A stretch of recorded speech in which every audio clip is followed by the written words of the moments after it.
பெரியவராய் பேசுகின்ற உத்தமராய் முடியும் நரைக்காமல் மூளையும் நரைக்காமல் அமர்ந்திருக்கும் நீதிபதி அவர்களே, காட்ரஜ் ரகசியத்தை போட்டு உடைக்காதீர்கள்.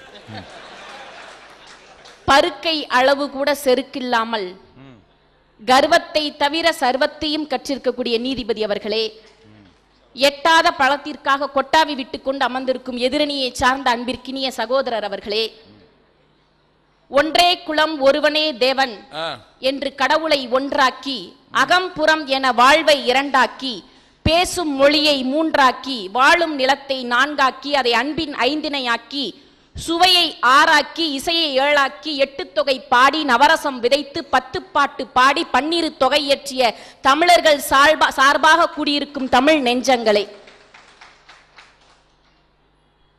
தமிழால் வாழ்ந்து கொண்டிருப்பவர்களுக்கு மத்தியில் தமிழுக்காக வாழ்ந்து கொண்டிருக்கும் அன்பிற்கினிய ஐயா மார்கழி பெருவிழா குழுவினுடைய தலைவர் ஐயா அவர்களே, உங்கள் அத்துணை பேருக்கும் என் இதய தடாகத்தில் பூத்த தாமரை மலர்களை காணிக்கையாக்கிக் கொள்கிறேன். மதிப்பிற்குரிய நீதிபதி அவர்களே, அருமையாக வந்து என்னுடைய சகோதரர் நிறைய கதைகளை சொன்னார். ஆன்மீகம் என்பதை இந்த சமுதாயம் மிக தவறாகவே புரிந்து கொண்டிருக்கிறது. அதற்கு ஓசோவை பற்றி சொன்னார்.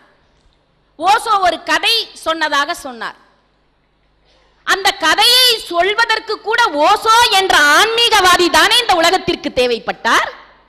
ஏன் கை தட்டுறதுக்கு இவ்வளவு சங்கடப்பட்டுக்கிறீங்க?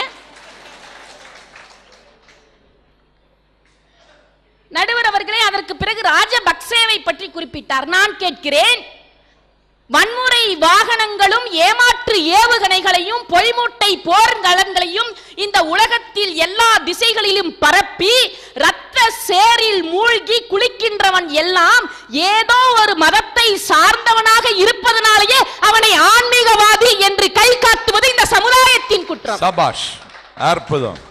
ஒசாமா பின் லேடன் இஸ்லாமிய சமயத்தை சார்ந்தவன் என்ற காரணத்தினால் அவனை இஸ்லாமியன் என்று சொன்னால் அந்த மதத்திற்கு அது கேடு. சபாஷ் சபாஷ். ஹிட்லர் கெலட்டினில் கொண்டு போய் கோடிக்கணக்கான யூத மக்களை கொன்று குவித்தானே, அவனை கிறிஸ்துவன் என்று இந்த உலகம் சொன்னால் அதை விட முட்டாள்தனம் இந்த உலகத்தில் வேற எதுவும் இருக்க முடியாது. சபாஷ். ராஜபக்சே காசி ஆனந்தன் சொன்னார், எல்லா நாடுகளிலும் சுடுகாடுகள் இருக்கும், ஆனால் என்னுடைய தேசமே சுடுகாடுதான் என்று காசி ஆனந்தன் கண்ணீரால் கவிதை வடித்தாரே. அப்படி ஒரு கொடூரத்தை செய்தவனை பார்த்து நம்முடைய தேசத்தில் ஆன்மீக விடிவெள்ளியாக போதி மரத்தில் அடியில் ஒரு தவம் இருந்த துறவியின் பெயரால் அந்த சமயத்தை சொல்லி நம்முடைய தேசத்தில் இருப்பவர்கள் கை காட்டக்கூடாது. மதிப்பிற்குரிய நடுவர் அவர்களே, ஆன்மீகம் என்பது என்ன தெரியுமா? அறத்தை செய்வது ஆன்மீகம், அறத்திற்கு உறுதுணை புரிவது ஆன்மீகம், அறமாகவே இருப்பதுதான் ஆன்மீகம். அறத்தை செய்கிறார், அறத்திற்கு உறுதுணை புரிகின்றனர், அறமாகவே வாழ்ந்து கொண்டிருக்கிறீர் நீங்கள். இதற்கு பிறகும் ஒரு தீர்ப்பு. நடுவர் அவர்களே, ஒவ்வொரு வழக்காக வந்தால் அடியேன் அதை எதிர்கொள்வதற்கு தயாராகத்தான் இருக்கிறேன். ஏனென்றால் சேலத்தில் இருப்பவர்கள் எல்லாம் சிங்கத்தின் குகையிலேயே சென்று சிங்கத்தை சந்திப்பவர்கள். மார்கழி பெருவிழாவிலே வந்து எவ்வளவு தைரியம் இந்த மானசீகனுக்கு! ஆகவே ஒவ்வொரு வழக்கையும் நான் மறுப்பதற்கு தயாராக இருக்கிறேன் என்று சொல்லி அனைவருக்கும் நன்றி கூறி முதல் சுற்று வாதத்தை நிறைவு செய்கிறேன். நன்றி. சேலத்துக்கு திமிர பாருங்க. எல்லோரும் ஒரு மதத்தை சார்ந்துதான் இருக்கிறார்கள்.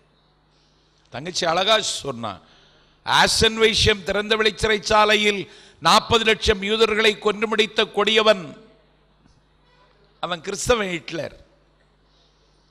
அதனால அவனை கிறிஸ்தவன் சொன்னா கிறிஸ்துவ